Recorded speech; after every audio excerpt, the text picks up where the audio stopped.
Assalamualaikum warahmatullahi wabarakatuh.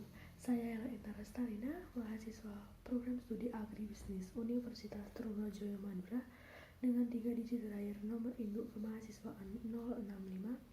Pada video kali ini saya akan membahas mengenai analisis regresi logistik. Sebelumnya video ini dibuat untuk memenuhi tugas UAS mata kuliah Metode Kuantitatif Bisnis 1. Langsung saja kita ke pembahasan. Regresi logistik.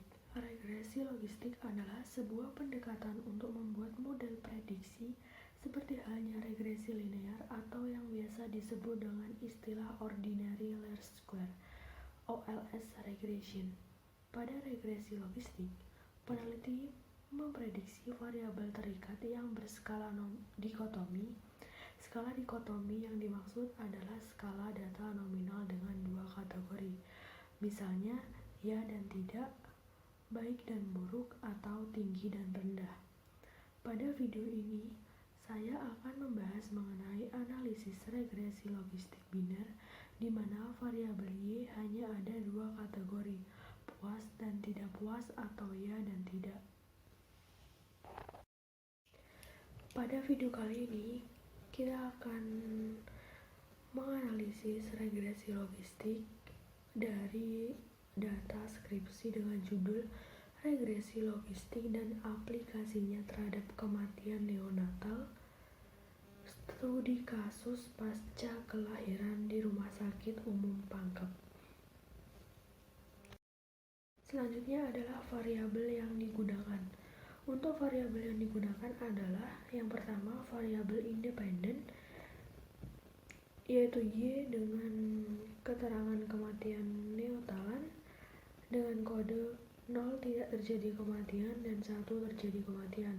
Lalu ada variabel dependen dengan X1 sama dengan berat badan bayi, kode 0 berat badan bayi besar, dan kode 1 berat bayi kecil.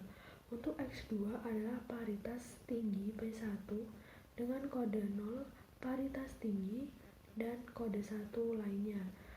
X3 sama dengan paritas rendah dengan kode 0 lainnya dan 1 paritas rendah. Kemudian ada data penelitian.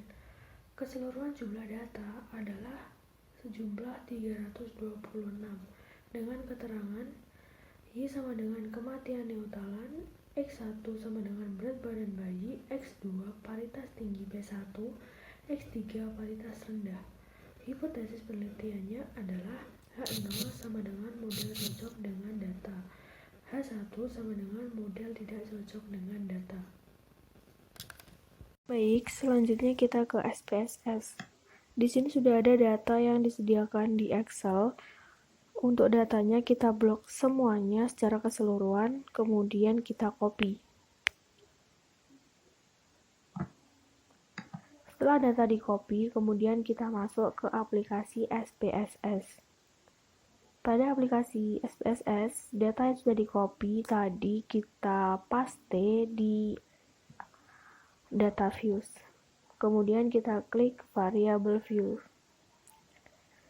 Untuk angka di sini kita ganti dengan angka 0. Kemudian pada kolom nama kita ganti sesuai dengan variabel yang sudah ditentukan tadi, seperti Y, X1, X2, dan X3. Lalu pada kolom label kita berikan keterangan sesuai dengan variabel yang sudah ditentukan, seperti Y untuk kematian neonatalan,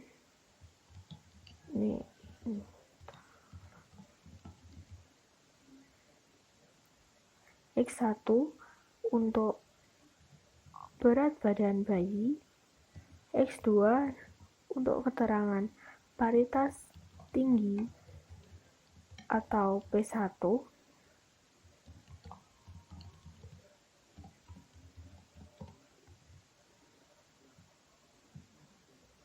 dan X3 untuk paritas rendah. Kemudian kita klik values dan kita tulis kode seperti yang sudah dijelaskan tadi. Untuk kode 0 Y tidak terjadi kematian. Kita add. Untuk kode 1 pada variabel Y dengan keterangan terjadi kematian. Kita klik add, lalu kita klik OK. Untuk X1 dengan kode 0 memiliki keterangan berat bayi besar, kita add. Dan kode 1 untuk berat bayi kecil. Kita add, lalu klik OK. Untuk X2, kode 0 dengan keterangan lainnya, kita add. Dan kode 1 dengan keterangan paritas tinggi. Kita add, lalu klik OK. Selanjutnya X3 dengan kode 0 dengan keterangan lainnya, kita add. Dan kode 1 dengan keterangan paritas rendah, kita add, lalu klik OK. Kemudian kita klik Measure, kita ubah untuk Y adalah scale dan X1, X2, X3 adalah nominal.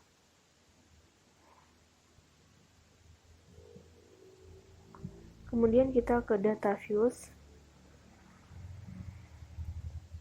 Kita klik analisis, regression. Kemudian kita pilih kematian neonatal X1, paritas X2, paritas rendah X3. Lalu kita enter. Continue, closing. Kita centang semuanya.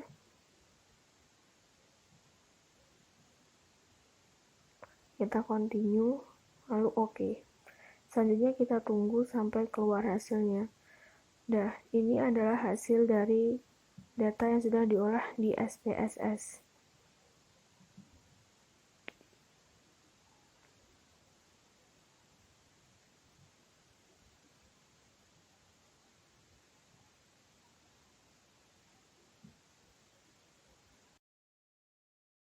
Selanjutnya adalah interpretasi data.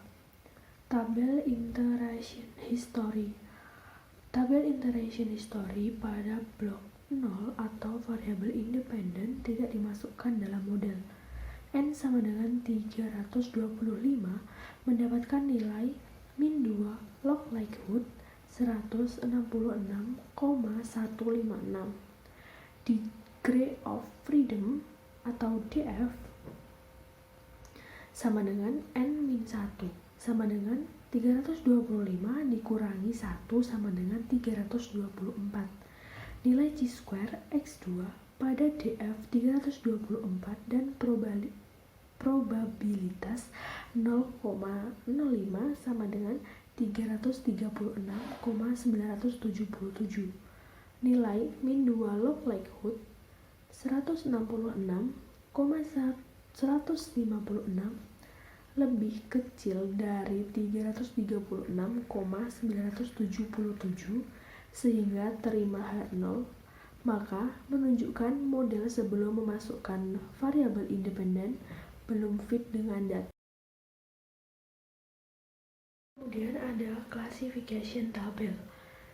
Jumlah sampel yang memiliki variabel dependen referensi kode 1 adalah terjadi kematian sebanyak 23, sedangkan tidak terjadi kematian sebanyak 302, sehingga nilai overall percentage sebagai variabel independen dimasukkan ke dalam model sebesar 23/325 sama dengan 92,9%. Variable in the equation.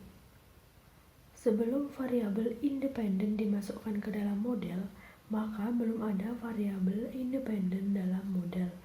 Nilai slope atau koefisien beta B dari konstanta sebesar negatif 2,575 dengan ODDS rasio atau EXPB sebesar 0,076.